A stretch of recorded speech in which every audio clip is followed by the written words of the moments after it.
রাজনৈতিক দলগুলোর মধ্যে ভিন্ন মত থাকলেও আগামী বছরের 15 ফেব্রুয়ারির মধ্যেই নির্বাচন অনুষ্ঠিত হবে, জানিয়েছেন প্রধান উপদেষ্টার প্রেস সচিব শফিকুল আলম। কবি ফারুক আহমেদের গ্রামের বাড়ি পরিদর্শনকালে সাংবাদিকদের প্রশ্নের জবাবে তিনি একথা বলেন।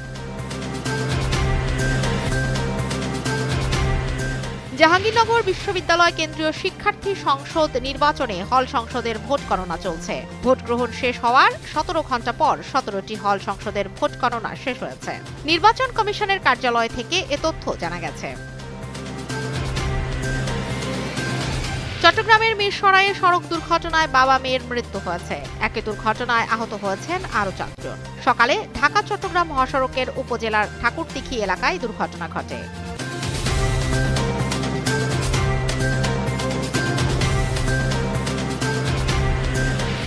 সেনা অভ্যুত্থানের ষড়যন্ত্রের দায়ে ব্রাজিলের সাবেক প্রেসিডেন্ট জহির বলসোনারোকে 27 বছরের কারাদণ্ড দিয়েছে দেশটির সুপ্রিম কোর্ট। সুপ্রিম কোর্টের 5 বিচারপতির 4 জন তাকে দোষী সাব্যস্ত করে এ রায় দেন।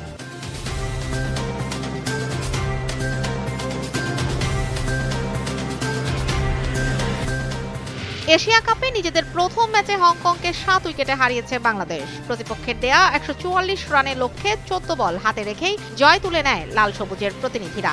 দলের হয়ে সর্বোচ্চ 59 রানের ইনিংস খেলেন অধিনায়ক লিটন দাস।